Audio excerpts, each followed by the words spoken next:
imaaraadka taasoo uu ku guuleystay in diyaaradihii dagaalka imaaraadka ee ka qayb qaadanayay dagaalka gobolka Tigreega ka socda ee duqeymaha halkaasi ka geysanayay inay gabi ahaanba joojiyaan weeraradii ay geysan jireen taasoo gabi ahaanba bedeshay natiijadii dagaalka gobolka Tigreega. madaxda TPLF oo ahayd kuwa ku dhumaalaysanaya buuraleyda gobolka Tigreega si ay uga gaashaantaan weerarada cirka ah ee kaga imaanaya diyaaradaha dalka imaaraadka. ciidankii Tigreega iyo madaxda Tigreegu buurihii waa ay ka soo baxeen. ciidamadii huwanta Eritrea, Amxaarada iyo militariga Itoobiya meel walba magaalo walba goob walba ay joogeen waa ay ku go'doomiyeen. wax ay qabtaan, wax ay dilaan iyo wax ka fakada ayay noqdeen. marka laga soo tago deegaanka uu muranku ka taagan yahay ee Walqayd, guud ahaan Tigreegu gacanta ayay ku dhigeen gobolkoodii. haraadigii ciidamadii militariga Itoobiya iyo kuwii deegaanka Amxaarada iyo kuwii Eritrea ee ka soo fakaday dagaalkii gobolka Tigreega waa ay soo daba kaceen oo halka ugama aysan harin. ilaa ay hadda waa ay daba joogaan. magaalooyin badan oo ka mid ah deegaanka Amxaarada ayay Tigreegu qabsadeen iyo sidoo kale meelo fara badan oo ka mid ah deegaanka Canfarta. markii xuduudka Tigreega la iskala soo gudbay oo ay Tigreegu hari diideen, Abiy Ahmed waxa uu ku dhawaaqay in la difaaca Itoobiya ay qasabna tahay in guud ahaan deegaanada kale ama qoomiyadaha kale ee Itoobiya in ay ka qayb qaataan dagaalka si loo difaaco Itoobiya. taasoo muujinaysa ciidankii xoogganaa ee militariga Itoobiya iyo ciidankii deegaanka Amxaarada ee loo diray gobolka Tigreega in guud ahaan la soo jabiyay oo ay xitaa Amxaaradu difaacan waayeen deegaanadoodii ama deegaanka maamulkooda. codsigii Abiy Ahmed ee ahaa in Tigreega laga difaaco Itoobiya in ay burburiyaan waxaa ka soo jawaabay maamulka deegaanka Oromada, maamulka deegaanka Soomaalida, shucuubta Koonfureed. maamulka Oromadu waxa uu dagaalka waqooyiga Itoobiya ka holcaya u diray ciidan lagu qiyaasay ku dhawaad 20,000 oo askari. laakiin maalmo gudahood waa lagu soo gabagabeeyay oo wax la qabto iyo wax la dilo ayaa laga dhigay, taasoo mar kale niyad jab xoogan ku abuurtay Abiy Ahmed iyo guud ahaan ciidamadii furimaha hore ee dagaalka ku jiray. Abiy Ahmed mar kale waxa uu ku dhawaaqay xabad joojin, isla markaasina wax walba in lagu xallin doono miiska wada hadalka.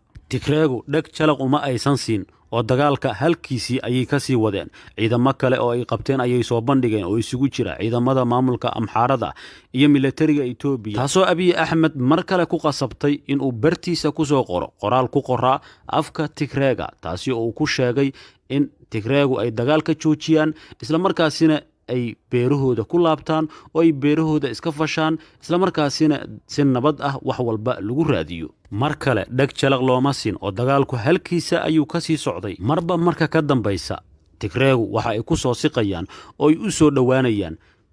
caasimadda deegaanka Amxaarada ee Bahardar iyo caasimadda labaad ee deegaanka Amxaarada ee Gondor. afayeenka TPLF Getachew Reda oo hadlayna waxa uu sheegay in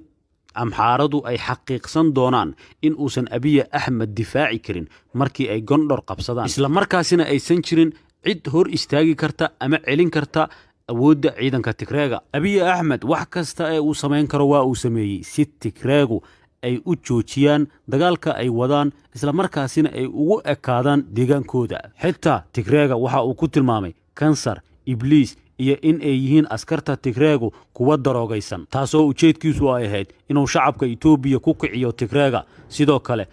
qaramada midoobay oo dhanka kale ka tuso inay Tigreegu khatar ku yihiin dadka Itoobiya si ugu yaraan cadaadis loogu saaro in ay joojiyaan dagaalka. laakiin hadalkaasi natiijadii uu ka filayay mid ka duwan ayaa ka soo baxday oo qaramada midoobay waxa ay ka dayrisay xaaladda Itoobiya iyo in madaxda Itoobiya iyo saraakiisha ciidamadu ay adeegsanayaan erayo ay ka mid yihiin kansar, ibliis iyo xashiishba, taasoo ay ula jeedaan in qoomiyadaasi la isirbeegsado inuu hadalkaas ujeedkiisu yahay. markii reer galbeedku ay dhag jalaq u siin waayeen ayuu midowga Afrika codsigiisii hoos dhigay ee uu ku yiri xaaladda murugsan ee Itoobiya soo farageliya oo badbaadiya dadka Itoobiya. waxa uuna ka raali geliyay diidmadii 8 bilood ka hor uu diiday in uu joojiyo dagaalka uu ka wado gobolka Tigreega, taasoo xitaa gudoomiyaha midowga Afrika uu guddi u soo magacaabay xalliya khilaafka Tigreega iyo Abiy Ahmed. xilligaas Tigreegu waa ay soo dhaweeyeen guddiga uu soo magacaabayo gudoomiyaha midowga Afrika, laakiin Abiy Ahmed ayaa diiday oo waxa uu yiri ciidanka militariga Itoobiya waxa ay wadaan howlgal sharci ku soo dabaalid oo lagu soo qabanayo koox argagixiso ah ee uu kala jeeday TPLF. waayuhu waa ay isguraane. hadda Tigreegu waxa ay taagan yihiin Abiy Ahmed waan soo qabanaynaa, halka shalay uu asagu taagnaa madaxda TPLF ayaan soo qabqabanayaa. maanta waxa uu hoos fadhiyaa midowga Afrika ee uu doonayaa in ay ugu yaraan kala qayb qaataan in TPLF lagu qanciyo in ay dagaalka ay wadaan joojiyaan ama xabad joojin ay aqbalaan. midowga Afrika Abiy Ahmed codsigiisii waxba kama jiraan ayay ka soo qaadeen oo dhag jalaq uma aysan siin. laakiin Abiy Ahmed weli ma uusan quusan oo reer galbeedka ayuu mar kale talada hoos geeyay. reer galbeedku way u aamuseen. Ethiopia inta ka badan way aamusnaan weysay. wasiirka arrimaha dibadda ayaa hadlay oo waxa uu yiri qaramada midoobay ilaa iyo hadda Tigreega kama aysan hadlin xasuuqa ay wadaan iyo dagaalada ay wadaan iyo deegaanada Amxaarada ay qabsanayaan iyo xabad joojintii aan ku baaqnay oo ay aqbali diideen ilaa iyo hadda qaramada midoobay indhaha ayay ka fiirsanaysaa. sidaas ma cadaalad ba? markii reer galbeedka ay u cadaatay in Abiy Ahmed uu sagxadda jiifo ayaa Mareykanka, Jarmalka iyo Faransiiskuba ay ka hadleen xaaladda murugsan ee Ethiopia oo waxay ku baaqeen in wada hadal la isugu yimaado oo xabad joojin degdeg ah la sameeyo. dhanka kale waxa ay hoos ka wadaan shaqooyin kale oo ah inay Abiy Ahmed ku qancinayaan inuu kursiga isaga dego, taas oo ay reer galbeedku u arkaan xalka kaliya oo ay natiijo wax ku ool ah ka soo bixi karto. haddaba aynu qodob u dul istaagno suurtagalnimada waxyaabaha fashilin kara, caqabadaha culus ee Abiy Ahmed horyaala, fursadaha Tigreega, qasaaraha Amxaarada, fursadaha Oromada iyo cawaaqib xumada Soomaalida. waxaan ku hormaraynaa fursadaha ay Tigreegu haystaan iyo sida ay doonayaan in ay uga faa'iideystaan. waa marka koobaad Tigreegu wax walba ay qaramada midoobay u soo qaado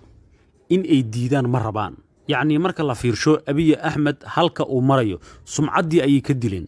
dunida waxa ay tuseen in uu yahay keligii talis, in uu xasuuqay dad shacab ah, isla markaasina ay qaramada midoobay ay ku eedeysay Abiy Ahmed in uu xasuuqi gobolka Tigreega ka dhacay uu asagu mas'uul ka yahay, waliba la haayo cadeymo muujinaya in xasuuqyo ay ka dhaceen gobolka Tigreega. dhanka kale Mareykanka ayay ka haystaan oo ah Mareykanku guud ahaanba uu ka soo horjeedaa qaabka ama hanaanka uu Abiy Ahmed wax u wado. waa marka koobaad Abiy Ahmed wuxuu caqabad ku yahay nidaamka federaaliga ah oo Mareykanku uu gadaal ka riixayay ee qarashka faraha badan uu uga baxay sidii uu Ethiopia uga hirgelin lahaa nidaam federaali ah. Abiy Ahmed marka waxa uu doonayaa inuu nidaamkaasi federaalka ah oo ay Mareykanku gadaal ka riixayeen inuu guud ahaanba burburiyo. taas uusan Abiy Ahmed qarsan oo dhowr jeer fagaarayaasha ka sheegay in nidaamka federaalku ama dawlad goboleedyada Ethiopia ka dhisani ay caqabad ku yihiin jiritaanka Ethiopia, sidaas darteedna loo baahan yahay in la burburiyo. fikirkaasna waxaa la qaba Abiy Ahmed qoomiyadda Amxaarada oo ku garab taagan. marka Mareykanka iyo midowga Yurub iyo Ingiriiskuba waxa ay doonayaan in Abiy Ahmed uu meesha ka baxo, taasoo ay fursad Tigreegu u arkaan. fursadda kale ay Tigreegu haystaan waxa ay tahay sida muuqata dawlad ku meel gaar ah ayaa la dhisi doonaa. dawladdaas ku meel gaarka ah ee la dhisi doono Amxaaraduna door muuqda kuma yeelan doonto maadaama Abiy Ahmed iyo ayaguba ay shil weyn galeen. marka Tigreegu qasaaro kuma qabaan in dawlad ku meel gaar ah ee loo dhan yahay la soo dhiso. haddii marka si kastaba Abiy Ahmed uu xilka ka dego, meel uu ku hurayo maxkamad ma jirto. meel kasta waxa uga furan in uu xasuuq geystay, in uu amray in qoomiyad dhan la cirib tiro, inuu ku sheegay inay kansar yihiin loona baahan yahay in Ethiopia laga gooyo, inuu sheegay inay ibliis yihiin, inuu qoomiyadii Ethiopia oo dhan uu ku hubeeyay oo yiri hal xasuuqo,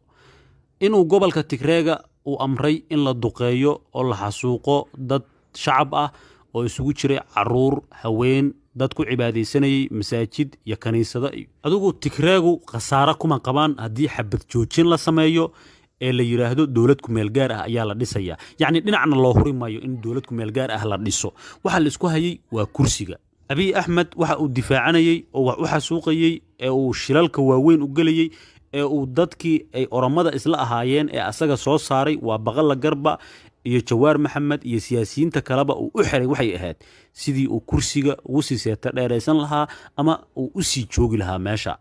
Tigreegu marka faa'iidada kale ay qabaan waxa ay tahay xabad joojintana ay ku qabaan waxa ay tahay dadkoodii waa ay dhibaataysan yihiin, macluul ayaa ka jirta gobolka Tigreega, baahi ayay dadkii u dhimanayaan, wax gargaar ah oo ka jira ma jirto. Adigu waa dad musiibo ku habsatay. Marka hadda waxa ay dagaalka u wadaan oo deegaanka Amxaarada u qabsadeen qaybo badan oo ka mid ah, oo deegaanka Canfarta u qabsadeen oo loo celin laayahay, waxa weeyaan intii aan baahi u dhiman lahaa xabadu hay disho waaye. waxa loo hor istaagi laayay oo Abiy Ahmed uu leeyahay daroogo ay siiyeen ciidanka, wax kale ma ahan. ciidanka Tigreega daroogo ay isticmaalaan marka uu leeyahay, yacni qofkii hooyadiis ayaa maaragtay la kufsaday, hooyadiis ayaa baahi u dhimanaysa, asagu meel uu ku badbaadayo ma jirto. howlgallada ay hadda qaadayaan oo ay ciidamada faraha badan ku qabanayaan, magaalooyin ku qabsanayaan, deegaanada Amxaarada ay ku qabsanayaan, waxa ay u magac dareen howlgal walba ay qaadayaan, waxay u magac daraan howlgalka hooyooyinka, yacni hooyooyinkooda howlgal ay ugu aargudayaan ayay ugu magac daraan. marka ayagu qudhoodu waa dhibaataysan yihiin oo waxaa lagu fasaxay ciidamadii deegaanada iyo maaragtay Amxaaradii oo 27 milyan ah oo lagu hubeeyey iyo maaragtay yacni qudhoodu way u baahan yihiin xilligan xabad joojin, gobolkoodu inuu gargaar helo waa u baahan yihiin. laakiin muhiimadoodu waxa waaye in ay baaba'aan ayay ka xigaan intii Abiy Ahmed meesha joogi lahaa. marka haddii Abiy Ahmed meesha laga saarayo oo dowlad kale la soo dhisayo, waa ogol yihiin, raalli ayay ku yihiin. markaana aynu isla fiirino marxaladaha culus ee uu Abiy Ahmed wajahayo. waa marka koobaade waa uu tabar dhigay, yacni waa uu jabay ciidankii uu ku tashanayay, waa militariga Itoobiya waa ay jabeen. xitaa haddii uu dagaalka ku guulaysto, qoomiyadaha ayaan kala badbaadi doonin. ciidankii qoomiyadaha la kala dhex dhigi lahaa oo kala celin lahaana waa uu burburay. yacni ciidankii militariga Itoobiya guud ahaan waa burburay. yacni nidaamkii militariga Itoobiya oo dhan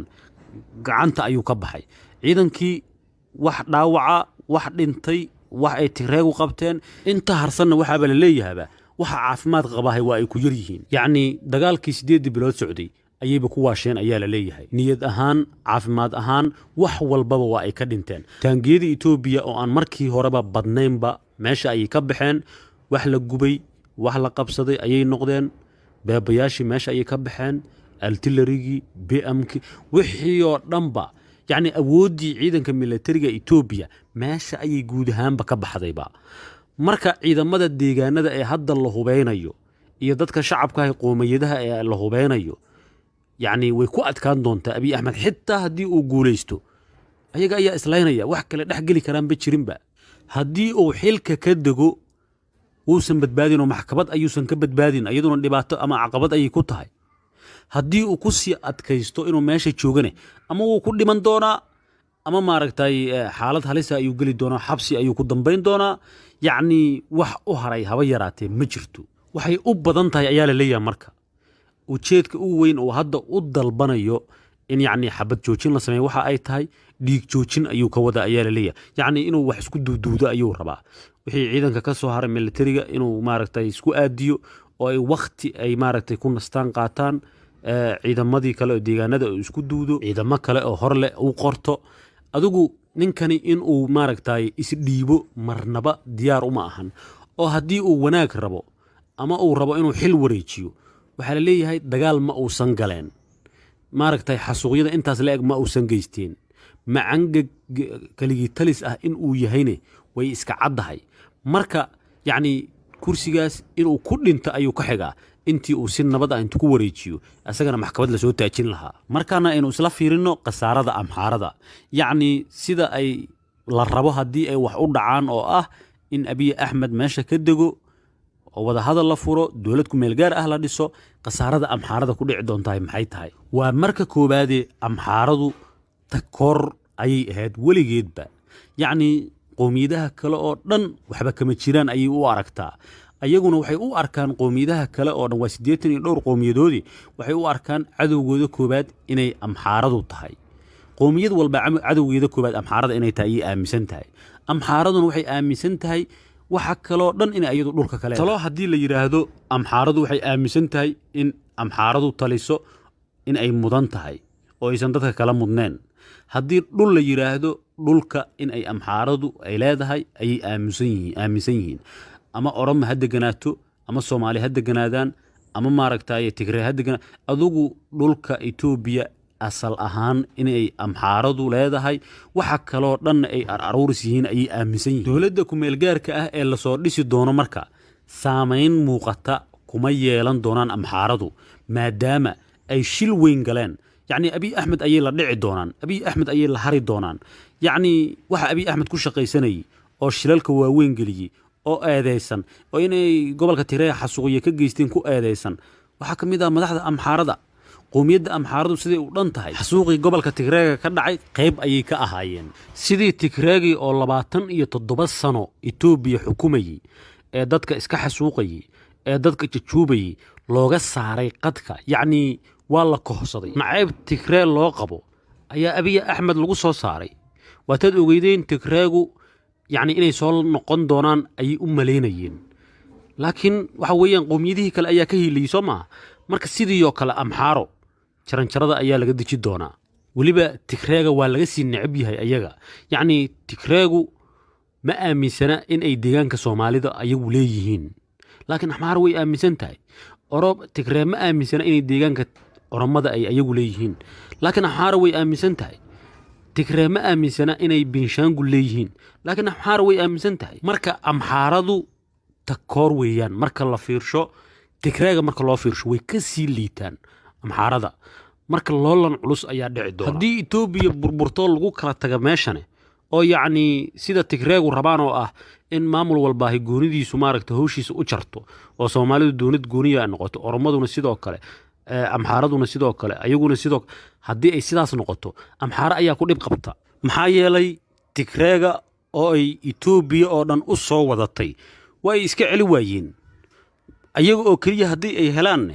waxa waaye hadda waxa la isku haystaa raaya iyo walqeyd ayaa la isku haystaa waxa la isku qabsanayaa gobolkan Woolo ee hadda ay Tigreegu qabsadeen yacni muranka hore ka dhaxeeyay Tigreega iyo amxaarada wuxuu ahaa yacni labadaas gobol ayuu ku koobnaa waa dhinacan walqeyd iyo raaya laakiin haddii yacni ay labadooda kaliya ay noqoto laba dowladood ay noqdaan amxaaro waa loo yaabaa dhanka kale oromo ay xuduud kala leeyihiin oromo iyo amxaarana iskuma fiicna caqabada kale ee amxaaro qabsanaysa waxa ay tahay amxaaradu Itoobiya oo dhan ayay ku kala firirsan tahay ama maaragtay ku kala baahsan tahay adigu mar walbaba amxaaro waa ambatay yacni dhinac walbaba kuma maaragtay kuma wanaagsana marka laga soo tago in ay dagaaladani daba dheeraadaan oo ay ayagu guuleystaan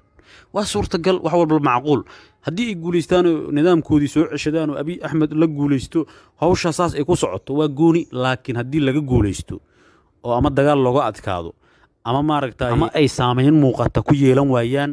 dowladda ku-meelgaarka ah ee la samaynayo haddii aan amxaara halkaas uga gudubno fursadaha oromadu ay heli doonto maxay yihiin yacni arrintani wada hadalka ah haddii lagu guuleysto oo xabad joojintu ay yacni dhaqan gasho faa'iidooyinka ay aruursan doonaan oromadu maxay tahay sida la saadaalinayo dad badan baa laga yaabaa inay isweydiiyaan soo abiy axmed oromo ma ahan oromo soo uma eedeysna oromo abiy axmed waxa uu kooba gumeeyaba oo dhibaateeyay waa qowmiyadda uu ka soo jeeday ee oromada dadka u xirxiran siyaasiyiinta ugu badan ee u xiran waa oromada ay ka soo jeedaan waa hogaamiyaashii oromada indhihii ayuu ka riday oromada abiy axmed oromadu marka waxa ay ka mid yihiin dadka ku dhib qaba inuu abiy axmed kursiga sii fadhiyo yacni abiy axmed waxa maanta u eedaysan ee ku adeegta waa amxaaro ee oromo ma ahan siyaasiyiintii oromada ee indhihii dhammaayay oromada waa ku u xirxiran waa baqala garba jawaar maxamed marka laga soo tago Tigreega waxa uu dagaal rasmi ah abiy axmed kula jiraa OLF oo sumcad ballaaran ku leh qowmiyadda oromada gudaheeda yacni tusaalahaas waxaan u soo qaadanayaa abiy axmed oromo uma eedaysna yacni oromadu uma eedaysna abiy axmed inuu ka dhashay darteed marka sida la saadaalinayo dowlad ku-meelgaar ah haddii la soo dhisi tago saamaynta ugu badan waxaa ku yeelan doona waa oromada haddii aan ka fiirino dhinaca badnaanshaha iyo saamaynta afarta qowmiyadood Itoobiya ugu badan waa oromada